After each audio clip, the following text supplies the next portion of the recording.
is Shuttle Launch Control, T-minus 3 hours and holding.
This is Shuttle Launch Control, T-minus 3 hours and holding. This is a planned built-in hold. We have completed the major steps in the early part of the count. The liquid oxygen tank has been filled with approximately 143,000 gallons of liquid oxygen. The fill of the liquid hydrogen tank has also been completed and is on the replenish mode. A total of 386,066 gallons of liquid hydrogen are placed on board. During this T-minus 3 hour point, the closeout crew is sent into the pad along with the group, which has an inspection of the tank and the main propulsion system to determine whether or not there is any ice buildup from the very super cold fluids which are on board the external tank. The flight crew has been awakened and will be going into breakfast just a short time from now. The astronaut flight crew of Bob Crippen, Rick Houck, John Fabian, Sally Ride, and Norman Thagard are presently in the room in the astronaut quarters. Commander Bob Crippen is in the center of the group, all of them wearing striped T-shirts this morning. Bob Crippen, commander of the 7th flight of the Space Shuttle, will be the first astronaut to have flown on the shuttle for the second time. He was pilot on the first Space Shuttle launch just slightly more than 2 years ago. Crippen has also been selected as the commander of the STS-13 crew, which will be the first mission to recover an ailing spacecraft from orbit, the Solar Maximum mission. Seated on his left is mission specialist Dr. Sally Ride, who will be the first U.S. woman to fly into space. Dr. Ride emphasizes she's a mission specialist and scientist who happens to also be a woman.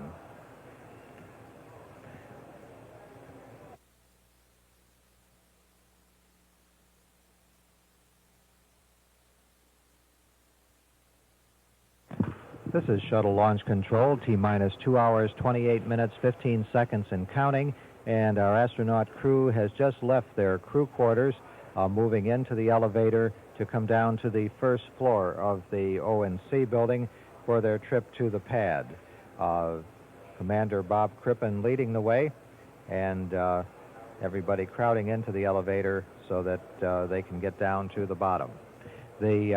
Just prior to that, the NASA test director said that there would be another checkpoint. He asked everybody to look at their criteria and that he'll be getting back to them prior to the actual time when the crew goes on board. But at this point, there are no constraints to the launch. A number of employees flashing their cameras as the crew comes out, led by Commander Bob Crippen. John Fabian, the tallest of the group, once quite worried that he was just too tall to be an astronaut. With the roomier spacecraft, that's not a problem. Dr. Norman Thagard, bringing up the rear, has the distinction of being the first medical doctor to fly into space.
T-minus 1 minute, and the firing system for the sound suppression water system on the pad is armed.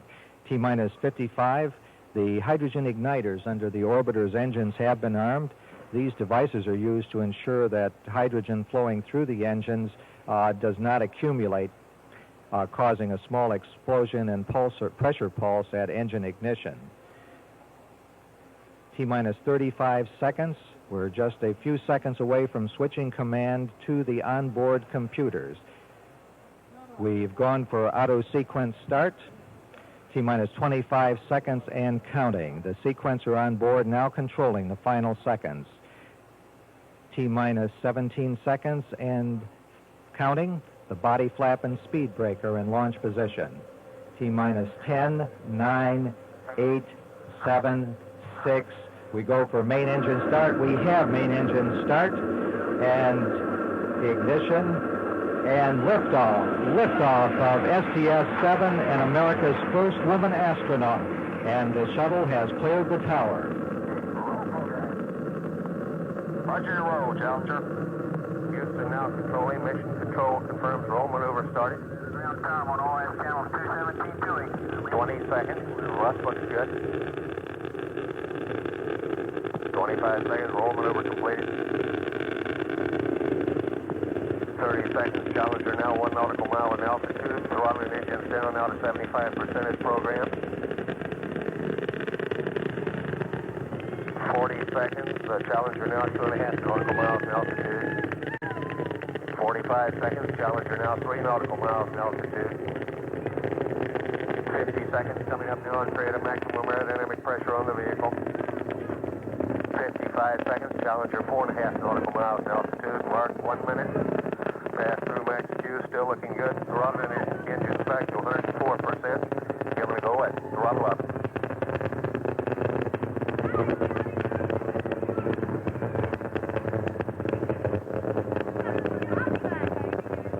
Challenger Houston, you're going throttle up. Roger, go throttle up. Nice rock. Mark 1 minute 25 seconds. Challenger now 11 nautical miles altitude, 8 nautical miles downrange. Velocity now reaching 3,700 feet per second.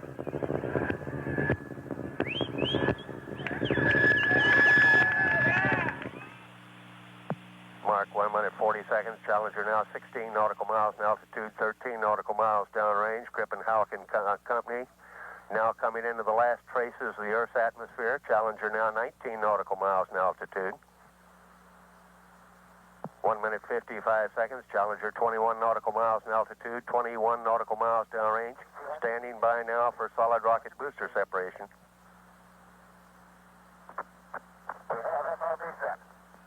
Roger, set. 12 minutes 12 seconds. Confirmed good solid rocket booster separation. The booster's falling away now. 2 minutes 20 seconds. Challenger Houston, your first stage performance was nominal.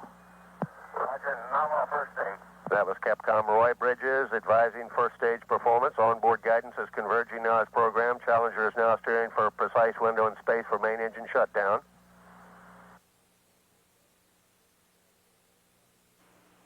And Challenger Houston, we have a TV picture now. It really looks beautiful. Okay. We agree.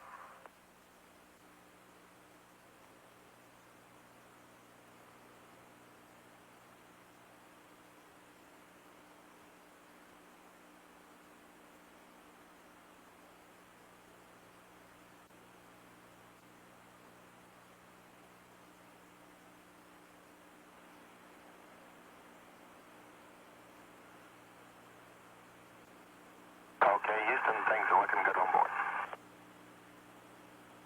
Roger, copy, and you all look good to us, too.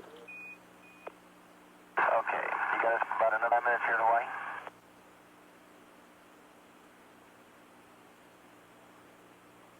We got a nice view of Hawaii.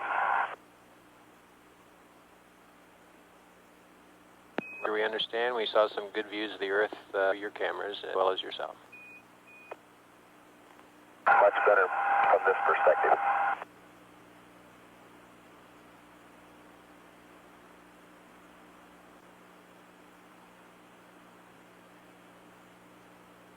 Hey, I'll show you the results of the visual results of some deploy yesterday on the Anik satellite and going to control it here from the aft station. So if folks are ready to look and record, she's ready to send it down to you, and we'll chat at you while we're doing it. Well, right now, Rick is rewinding the VTR and setting it up for the beginning of the sequence. And as soon as we get it, what we'll be showing you is what you ought to be seeing pretty soon, the start of mechanical sequence, and you can see the windshield opening up on the Anik. You saw a little bit of the jump there that we saw yesterday. We saw that. And you can see it opens up fully here with no real problems, and the thing that would happen next in this sequence would be the removal of the restraints, and we're going to jump ahead just a little bit here on you and show you the tail end of that in the spin-up. Okay. And we'll give you a flight deck picture while Rick is fast-forwarding to that.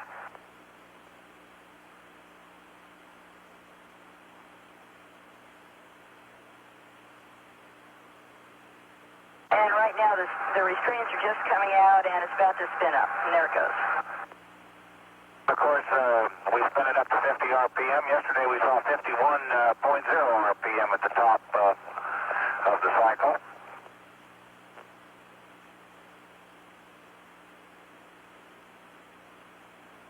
Looks good.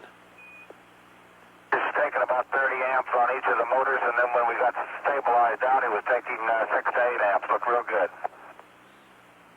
Okay, and we decided that once you've seen it spin up, you've seen it spin up, and now we're going to cut ahead to just before deploy and show you the last few seconds of terminal sequence and show it actually going out of the bay.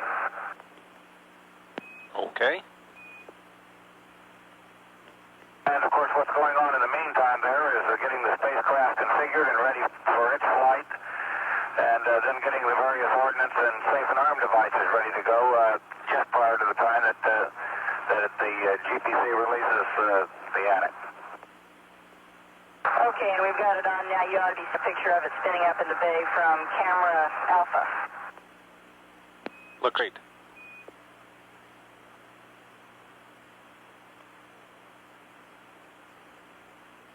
And here she goes. Right about now, as I was watching this thing go out, John was yelling at me, "Throw the last switch, throw the last switch." We got the switches, no problem.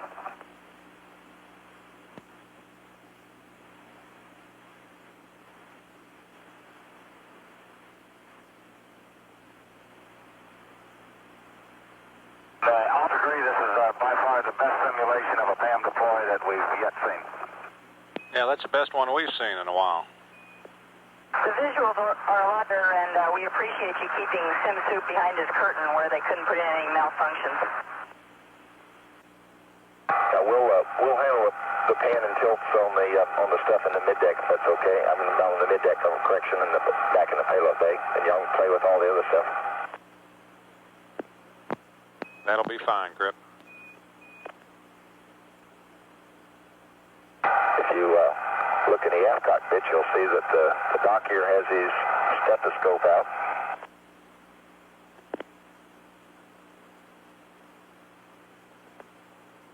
Okay, we got that now.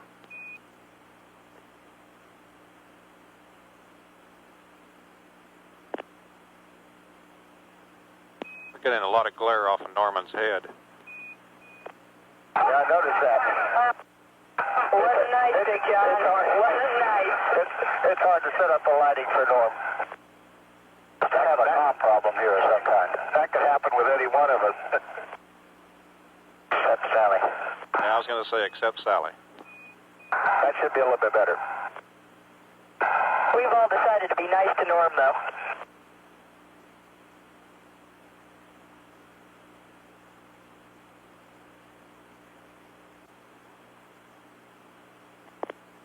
We're looking right at you, Rick.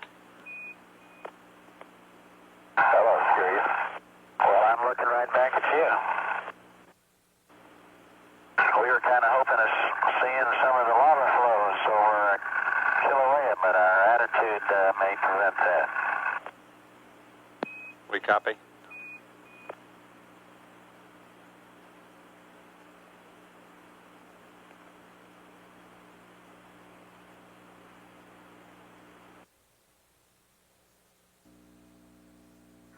John. We were checking to see what time it was back in Houston, KSC, and I guess people have come to work already. Yeah, some of us been here since 2:30. Tell us about it. Tell us about it.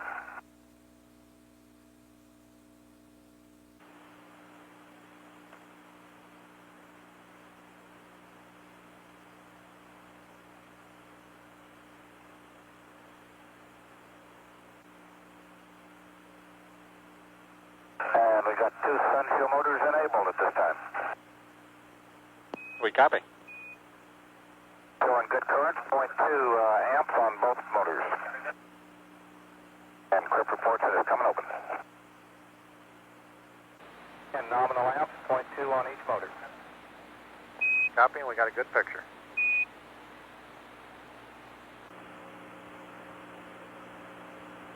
We see the spin up.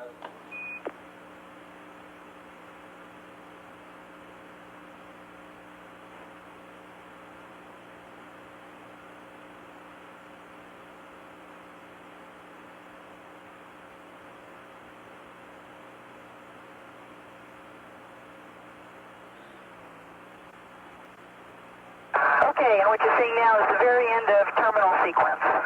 It'll be popping out any minute now. And same thing on pop as with Anik. We really felt a kick when it left the bay. Did that faint vibration continue through the deploy, or did it stop when you deployed? It stopped with the deploy.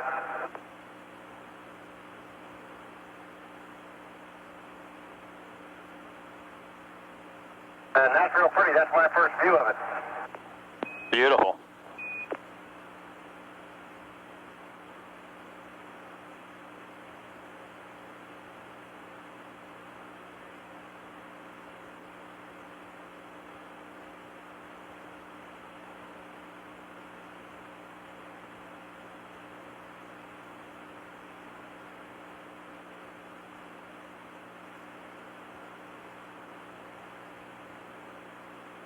Okay, and if you've seen enough of that, we're going to now take you forward to something we didn't show you before, and that's the burn. That was real good, troops. We'll go ahead and see that now. Okay. Commander Crippen and Captain Houck seated at the front and get ready for the burn post-deploy. Of course, Commander Crippen is the captain, too. Get that Navy stuff mixed up. Effective business, May 5th. We can tell you're steely-eyed from here.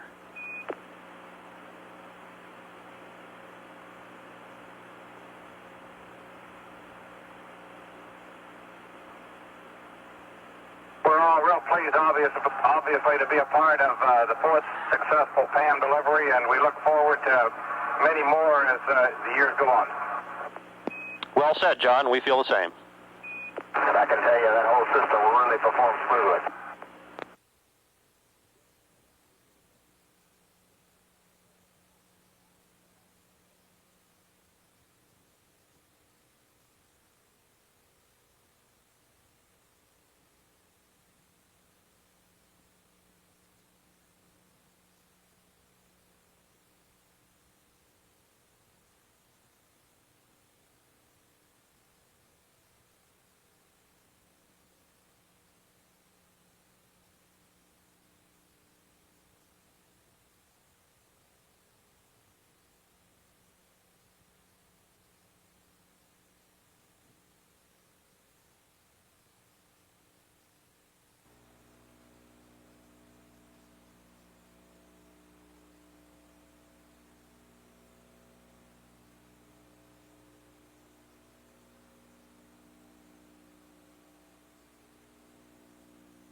Okay, Guy, we've got the experiment on now for the heat pipe, and we also have managed to get loaded the solar cell attitude, the solar inertial attitude, and we'll be ready to go on that on time.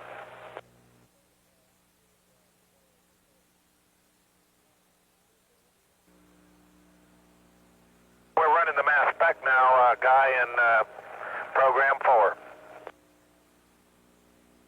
Roger, thank you. That's what we want. It is swiveling.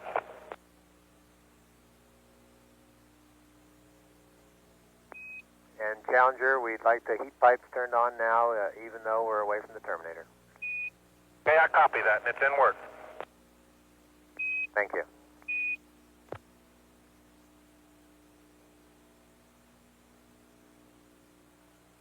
I'll be observing the 1 minute wait here, and I'll have the experiment on shortly.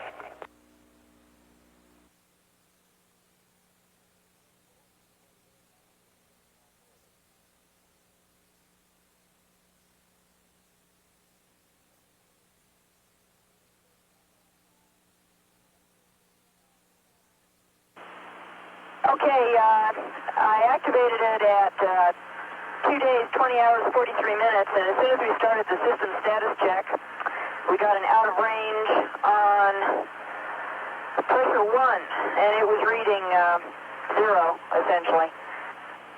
It's since gone up, and I don't think it's a problem. I can give you a readout on that if you want, but it was up to 1.5 or so by the end of the status check.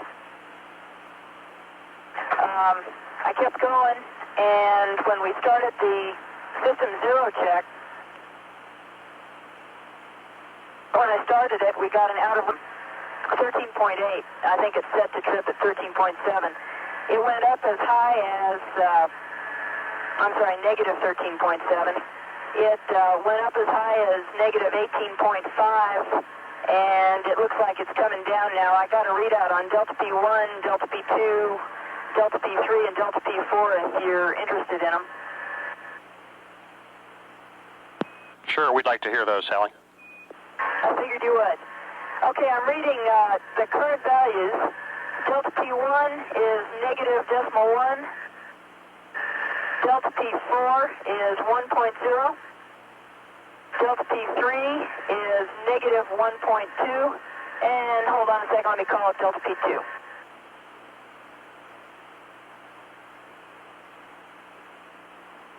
Delta P2 is decimal 4. And that's quite a bit different than they were. I can give you the original values for when we started the systems, or the 0 voltage check if you'd like them. Yes, we'd like those too.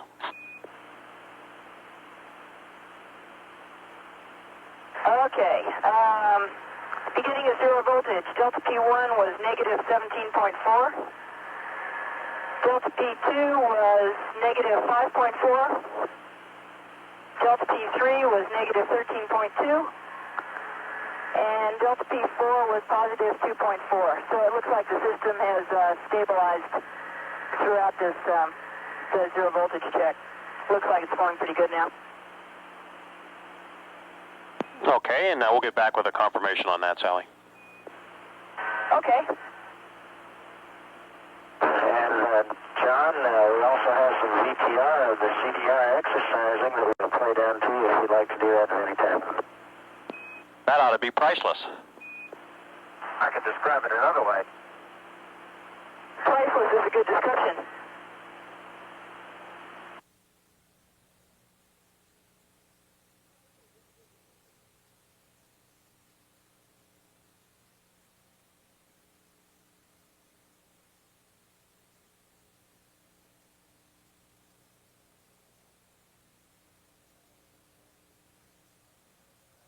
Okay, we're on page 10-5 at this time, on configuration Bravo. We had to go back and pick up configuration Echo again, had a little camera problem on it. And we're on the first step there.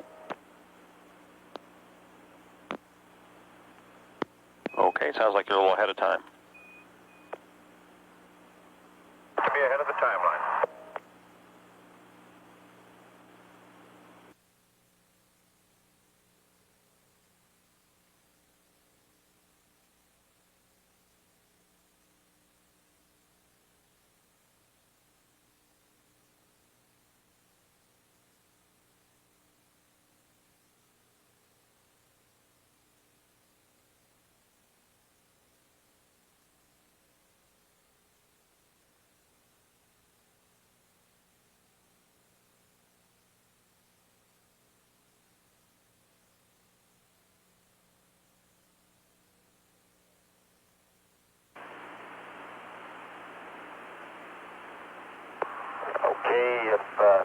mind for very briefly again. I was going to put you back on camera Delta. Very good.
What are we over now, TJ?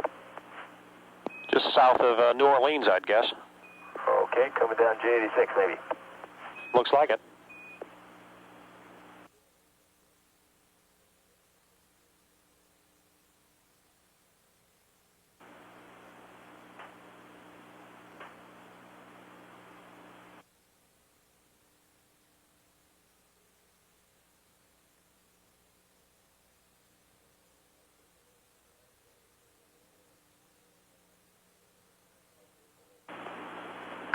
Okay, for those TDOS guys that are there, we're on page 9-20 on flight specific, and John just picked up .1.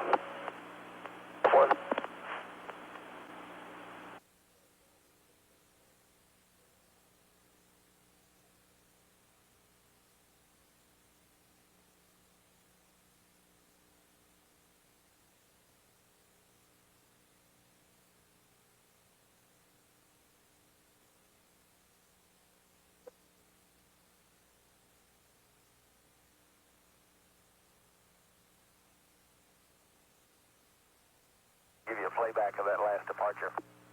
Stand by just a minute.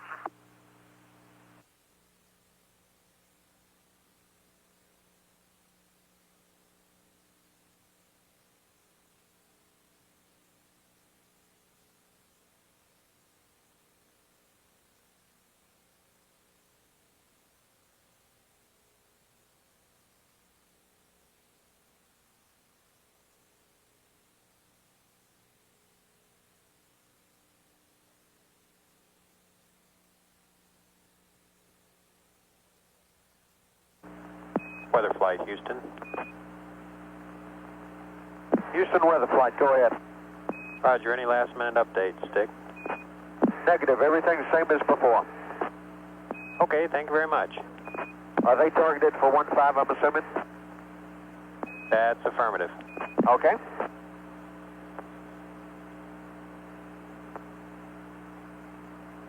I'll say once more, we're away to come to California. Roger that.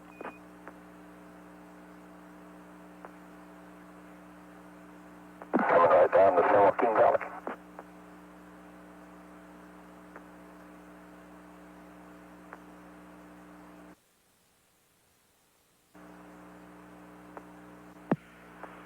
The wind at Dryden directly from the south at 10 knots.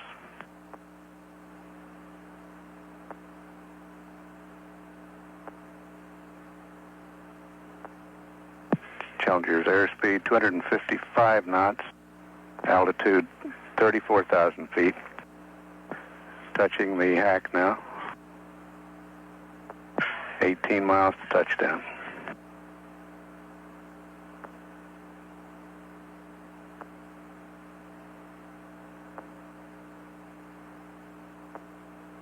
Out of 30,000 feet at 257 knots.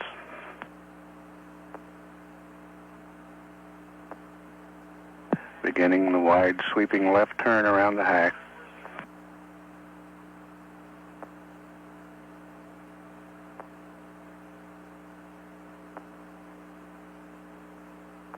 $25,000 feet.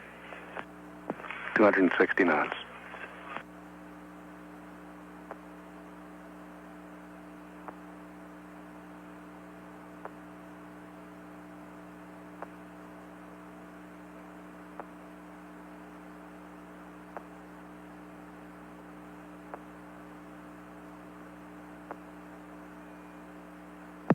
$20,000 feet.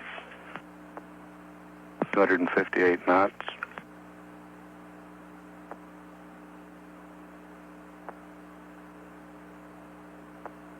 Challenger turning final now. Right on the nominal track. Flight Dynamics Officer Willis Bolt reports.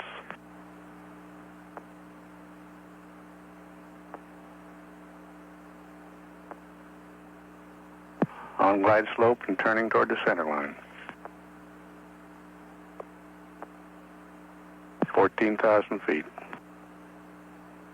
292 knots. Your energy looks good. Surface wind 180 at 10.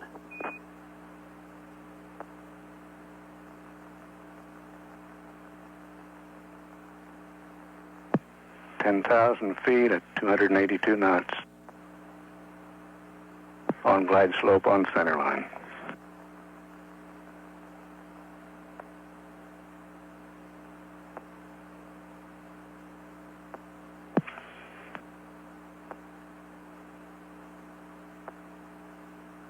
$6,500 feet, 281 knots.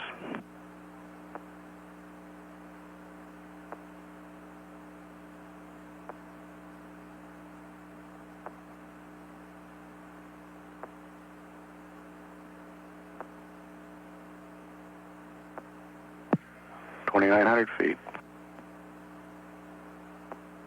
287 knots.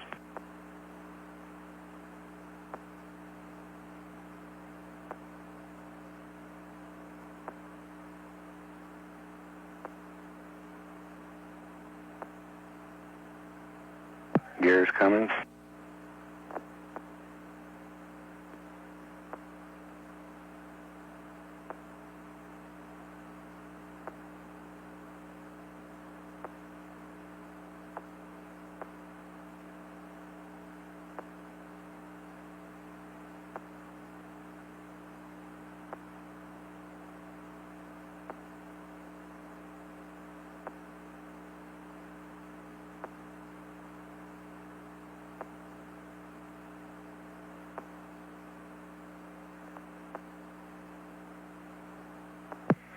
And Challenger's back home, back to Earth. The unofficial touchdown time in mission elapsed time, 6 days, 2 hours, 24 minutes, 10 seconds. That time is unofficial.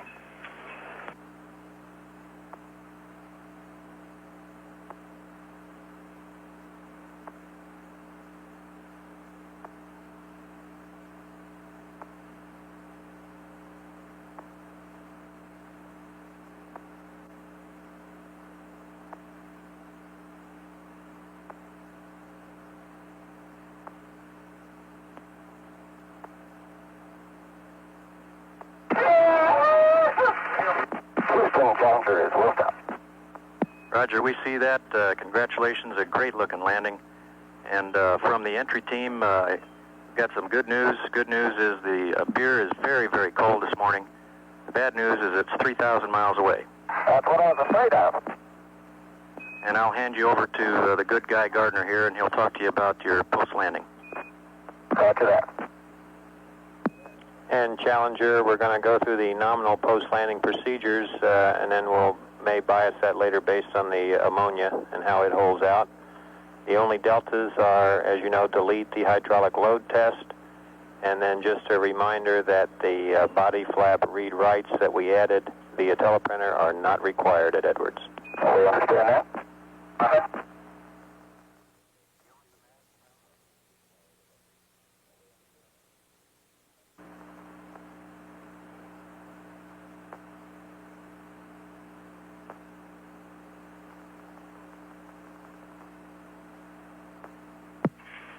5 crewmen doing a walk-around inspection of Challenger. All 5 crew members.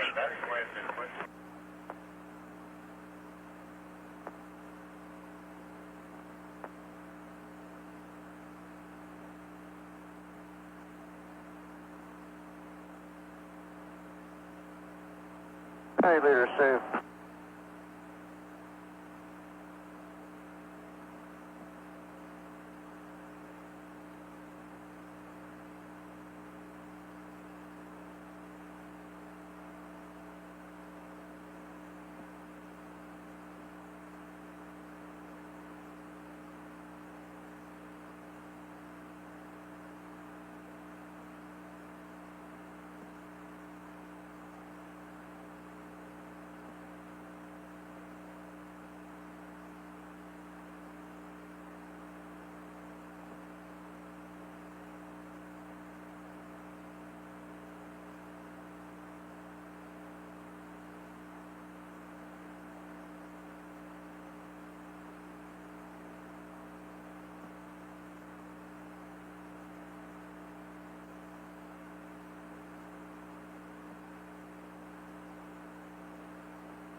Seconds and counting.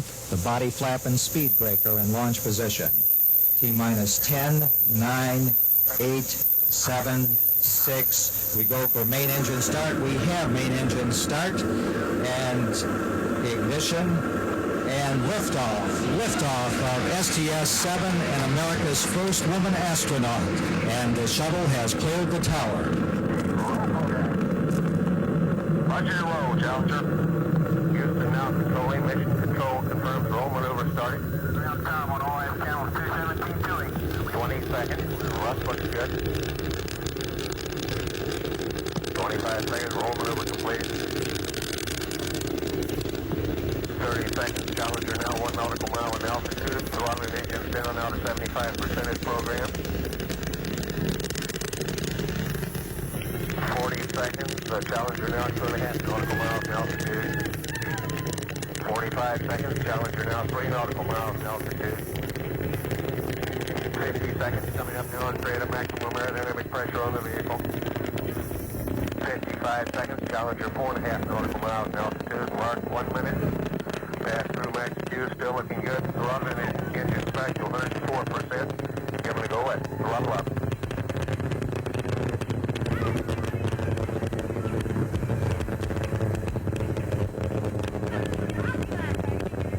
Challenger Houston, you're going throttle up. Roger, going throttle up.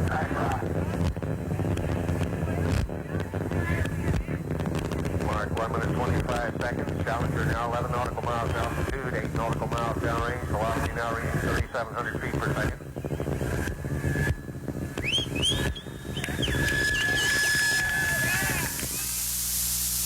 Mark 1 minute 40 seconds. Challenger now 16 nautical miles in altitude, 13 nautical miles downrange. Gripping Halleck and Company. Now coming into the last traces of the Earth's atmosphere. Challenger now 19 nautical miles in altitude. 1 minute 55 seconds. Challenger 21 nautical miles in altitude, 21 nautical miles downrange. Standing by now for solid rocket booster separation.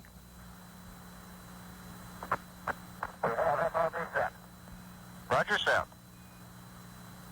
12 minutes 12 seconds. Confirm good solid rocket booster separation. The booster's falling away now. 9, 8, 7, 6. We go for main engine start. We have main engine start. And ignition and liftoff. Liftoff of STS-7 and America's first woman astronaut. And the shuttle has cleared the tower. Roger, roll, Challenger. Houston roll maneuver started. Ground time on all IS channels 217 20 seconds. Left looks good. 25 seconds. Roll maneuver completed. 30 seconds. Challenger now 1 nautical mile in altitude. Throttling engines down now to 75% as programmed. 40 seconds. Challenger now 2.5 nautical miles in altitude. 45 seconds. Challenger now 3 nautical miles in altitude. 50 seconds. Coming up now and create a maximum aerodynamic pressure on the vehicle. 55 seconds. Challenger 4.5 nautical miles in altitude. Mark 1 minute. Pass through max Q. Still looking good. Throttling engines back to 104%. Giving a go at throttle up.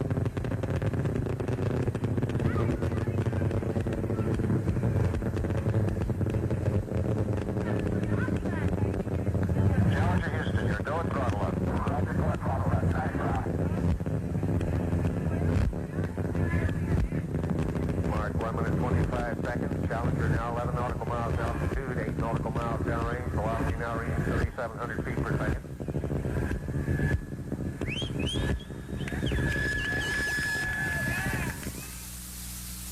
Mark 1 minute 40 seconds. Challenger now 16 nautical miles in altitude, 13 nautical miles downrange. Grip and Halleck and Company. Now coming into the last traces of the Earth's atmosphere. Challenger now 19 nautical miles in altitude. 1 minute 55 seconds. Challenger 21 nautical miles in altitude, 21 nautical miles downrange. Standing by now for solid rocket booster separation.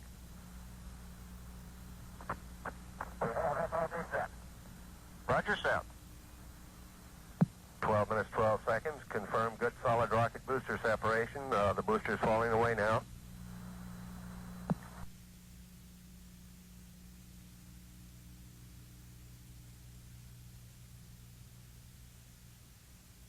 T-minus 10, 9, 8, 7, 6. We go for main engine start. We have main engine start and ignition and liftoff. Liftoff of STS-7 and America's first woman astronaut. And the shuttle has cleared the tower. Roger, roll, Challenger. Houston now controlling. Mission control confirms roll maneuver started. Ground time on all IS channels 217 20 seconds. Left looks good. 25 seconds. Roll maneuver completed. 30 seconds. Challenger now 1 nautical mile in altitude. Throttling engines down now to 75% as programmed. 40 seconds. Challenger now 2.5 nautical miles in altitude. 45 seconds. Challenger now 3 nautical miles in altitude. 50 seconds. Coming up now and create a maximum aerodynamic pressure on the vehicle. 55 seconds. Challenger 4.5 nautical miles in altitude. Mark 1 minute. Pass through max Q. Still looking good. Throttling engines back to 104%. Giving a go at throttle up.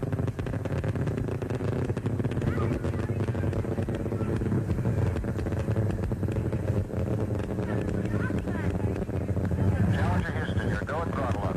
Roger, go at throttle up. Nice, Mark 1 minute 25 seconds. Challenger now 11 nautical miles altitude, 8 nautical miles downrange. Velocity now reading 3,700 feet per second.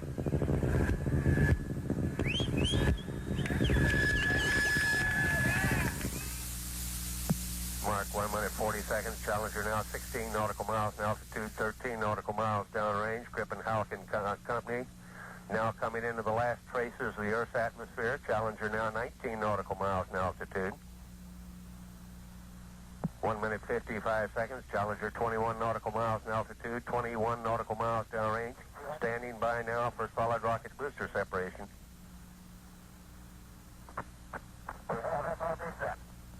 Roger, set. 12 minutes 12 seconds. Confirm good solid rocket booster separation. The booster's falling away now. T-minus 25 seconds and counting. The sequencer on board now controlling the final seconds. T-minus 17 seconds and counting. The body flap and speed breaker in launch position. T-minus 10, 9, 8, 7, 6. We go for main engine start. We have main engine start and ignition and liftoff. Liftoff of STS-7 and America's first woman astronaut. And the shuttle has cleared the tower. Roger and roll, Challenger. Houston now controlling. Mission control confirms roll maneuver started. Ground time on all end channels 217 doing. 20 seconds. Left looks good. 25 seconds. Roll maneuver completed. 30 seconds. Challenger now 1 nautical mile in altitude. Throttling engines down now to 75% as programmed. 40 seconds. The Challenger now 2.5 nautical miles in altitude. 45 seconds. Challenger now 3 nautical miles in altitude. 50 seconds. Coming up now and create a maximum aerodynamic pressure on the vehicle. 55 seconds. Challenger 4.5 nautical miles in altitude. Mark 1 minute. Pass through max Q. Still looking good. Throttling engine back to 104%. Give it a go at throttle up.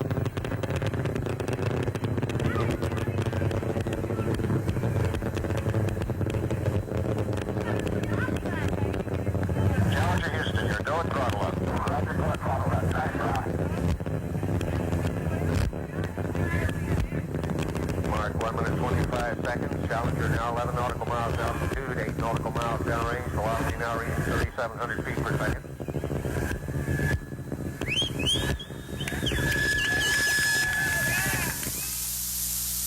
Mark 1 minute 40 seconds. Challenger now 16 nautical miles in altitude, 13 nautical miles downrange. Grip and Halkin Company now coming into the last traces of the Earth's atmosphere. Challenger now 19 nautical miles in altitude. 1 minute 55 seconds. Challenger 21 nautical miles in altitude, 21 nautical miles downrange. Standing by now for solid rocket booster separation.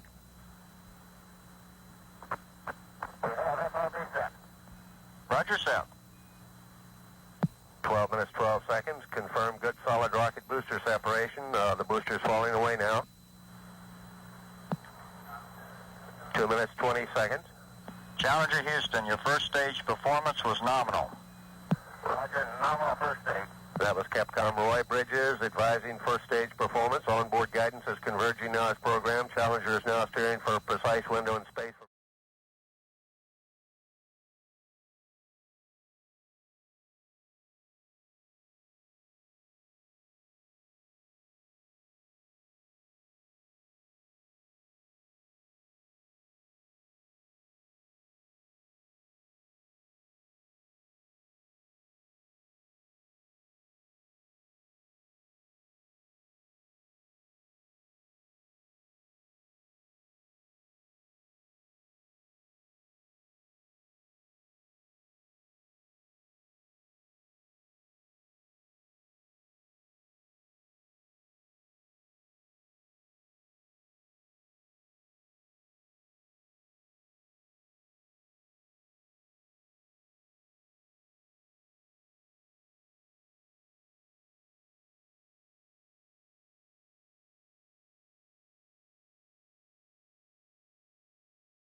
The launch was pretty much like all launches. Keep saying that. Well, since you started, Sally, why don't you tell her what it felt like there? Well, actually, I was pleasantly surprised because I thought that the simulator really prepared us well for it. We have a motion-based simulator. Yay. Yay for the simulator. That simulates what you're supposed to feel on launch. It gives you the vibration and a lot of the shaking that you get during first stage. And I thought it was very representative. All the way up through SRB separation. It simulated the tail off, the deceleration that you get at the separation of the solids. And it also simulated very well the really smooth ride that you get during second stage on just the main engines. And I guess that we've all commented that that part of the ride is just like having a big electric motor behind you. It's that smooth, really smooth. From my standpoint, being my second flight on the shuttle, it seemed like it was much smoother. That's probably because I wasn't nearly as excited. Maybe I was a little calmer this time.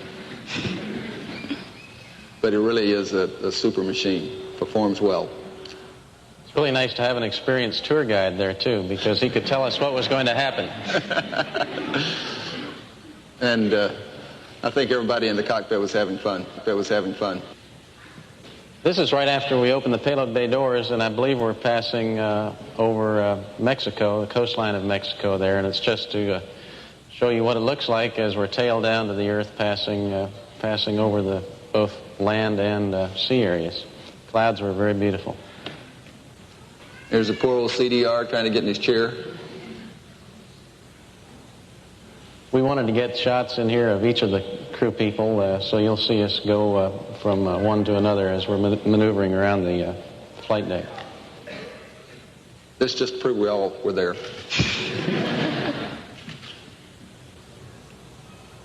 John's coming up to find out where we're at. We spent an awful lot of time looking out those overhead windows. John, you want to talk? This is the beginning of the sequence of the deployment of the Palapa telecommunications satellite. The sun shield is opening there in the back, and the Anik would have been in front of this, but we had deployed it earlier. And after the sun shield is open, we withdraw some restraints and begin to spin the telecommunications satellite, getting it ready for its deployment. And there's a spin going now. It spins at 50 revolutions per minute. And Sally and Crip had the best view of this, looking out the back window. But it really is a nice vehicle to launch from every respect. Worked just like a champ. And she's just about getting ready to pop here. There she goes. And as you can see, it's very clean, going right up the tail. And about 2 feet per second differential velocity between the satellite and the orbiter. And Crip was at the back window here and grabbed a 16-millimeter camera. As it went out of view there, he took this picture out the overhead window. And you could watch it for a very long period of time. I don't know, Sally, how long do you think we had it in view? I don't know. It was several minutes, though. We could track it. And there it is at even greater distance. About 45 minutes after deployment, it fires a rocket that sends it up towards its geosynchronous orbit. And we understand that Palapa and Anik are both in their operational orbits at this time and doing extremely well. What you just saw there was the ohms ignition, which we used for the set burn to move us a little bit away from it. And the oscillation that you saw at the end of that picture was oscillation in the camera out in in response to the ohms burn. That's the Cephas, and what I was doing there was taking out one of the samples and putting in the next sample. Those are the little syringes that contain the samples that then flow up that column, and they're collected up at the top. And that's the computer that goes with the Cephas. Rick said, "Do something that looks interesting."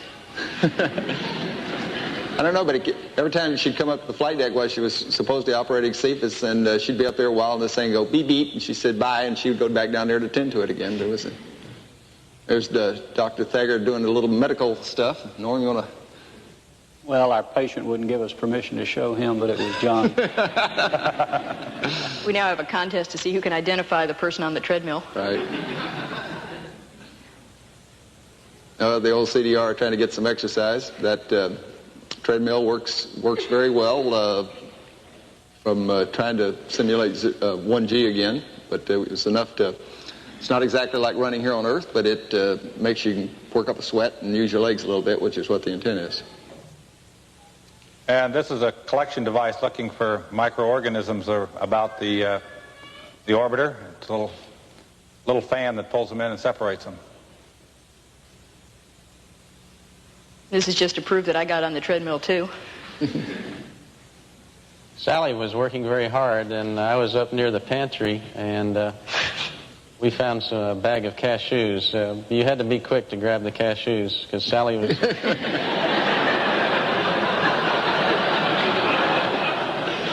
Food. I wasn't going to let those get away. Right. We're all asked about privacy on board with 5 people and both sexes, and we did have a little privacy curtain over in the head area, and this is Rick describing or hooking it up, so it'll give you an idea what it's like. And that worked very well. And we're getting ready here for the deployment on the proximity operations day of the SPAS satellite. And this is lifting the SPAS out of the orbiter. You can see a few of the cameras on the top of the SPAS, 16 millimeter, 70 millimeter, and a couple of TVs that were used to provide some of the spectacular photography and TV that you saw. The SPAS was an ideal satellite to work with. It was extremely stable and worked very well throughout the entire flight. So did the arm. You can tell from this picture that the arm is doing exactly what it's being commanded to do. It's pulling the SPAS straight up. One of the neat activities we had to do was on day 5, we did what we referred to as proximity operations, that is flying around the vicinity of the SPAS. This is John doing the release on it. John, you want to comment? Right, this is the first release, I guess, and we've squeezed the trigger to release the end effector on the remote manipulator arm from the fixture on the SPAS, and then pulling the arm back away from it. Meanwhile, the nervous CDR was sitting there with his hands on the controls in case it started to diverge, and we went ahead and started separating from it. Actually, we were above it, or correction, below it with respect to the Earth, and that's what it looked like from the other direction. We're sitting out about 200 feet at this time, and that's from a 16 millimeter camera that was located on the SPAS. When we got down to 200 feet, we started going out in front and then coming back up to exactly in front of it. We're about 1,000 feet out now, flying directly in front of it. The orbiter is a super vehicle as far as flying in close vicinity to another satellite on orbit. From a pilot standpoint, you couldn't ask for any better performance. View from the other direction, that's the SPAS sitting out there. We actually took a little license. It was the shot, but when we were out 1,000 feet, it was so small it didn't show up very well. We sat out there for a couple of revs, then it was very easy to manually control that, and this shows us starting back in. Very shortly, you're going to see a view looking down. You'll see 2 lights. That's the payload bay lights, and look for the RCS jet firings. This is looking down at the orbiter. And now we'll see some from inside the cockpit. Those are the forward RCS. Sounds like you got a small war going on outside when you're doing proximity operations, because you do use those large jets a considerable amount. You'll see the approach that we're making for the grapple, and both vehicles were just about as stable as anybody could want them. And when you're flying a big machine like the orbiter, which is 200,000 pounds, you do it nice and slow, which is the way we made the approach. And John, you want to comment on your grapple here? And here's the grapple to retrieve the SPAS after that first phase of proximity operations, and very manageable task done from inside the cockpit using hand controllers, and you can see very, very slight oscillations there, probably about a 1/4 inch in amplitude as we close in on the grapple fixture, getting ready for the capture, and there it is. This is starting of the second portion of Prox Ops. We had lunch after the first day. We put the water down there. We're going to show you some still photography a little bit later where we utilize that feature. The first release that I did was a simulated backup release, and that went really smoothly. That was something we were a little concerned about the drift rates that the arm might give the spas, but the rates were really low, and we headed right off into the plume survey.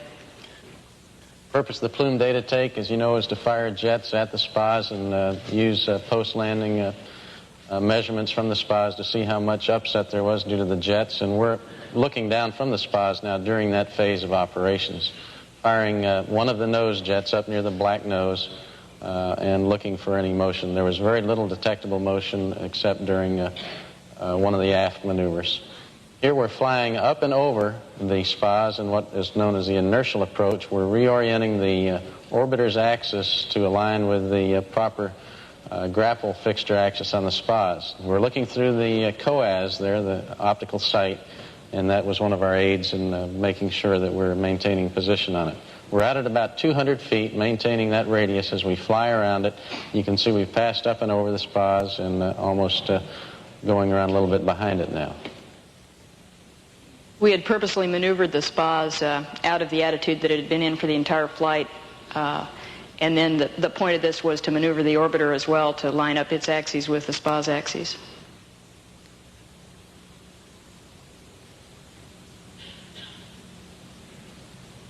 And we'd like to compliment NASA on the orbiter model that they got for us to take these pictures. We were told this morning in our management brief that the camera that took those 16 millimeter from the spas was used on Little Joe early in the space program years ago. Out of White Sands. This is the approach and grapple for the end of phase 2, and you can see slight oscillations in the arm, but it's really doing just about exactly what I'm commanding it to do, and it turned out to be a very easy task and just no problem at all.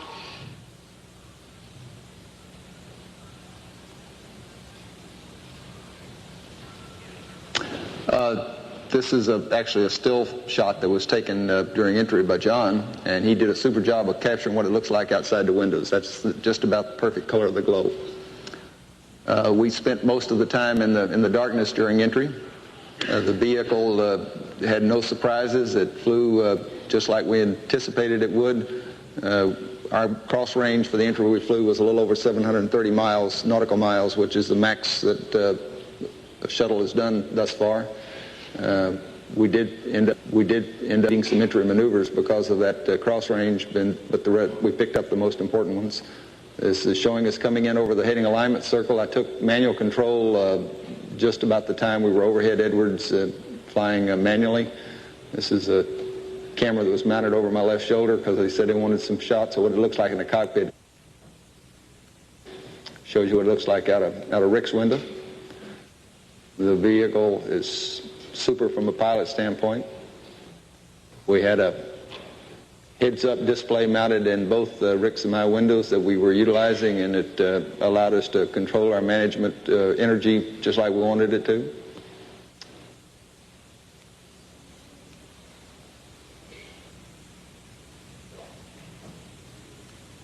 That shows the aim point that we're using for the landing, which is just this side of the leg bed. It's a rectangle, not the triangle you're seeing. And going into the pre-flare maneuver, we had a bar of lights sitting down to the left of the runway we also used as a visual aid. Rick put down the gear at 200 feet, which is where we'd planned. And like most way I like to fly when I'm over a lake bed is I like to get down low fairly fast and then just kind of hold it there till it gets down to the proper airspeed.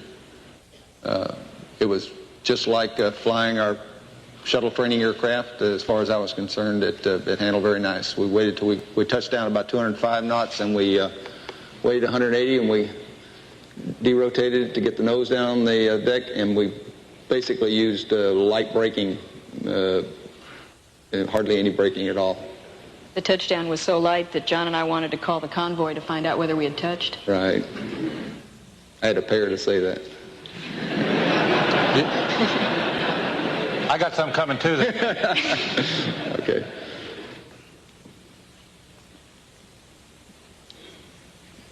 even though we were using light braking, the total runway utilized was, I believe, something around 13,000 feet, which would have meant if we'd been landing on a 15,000-foot runway, I would have still had no problem getting stopped.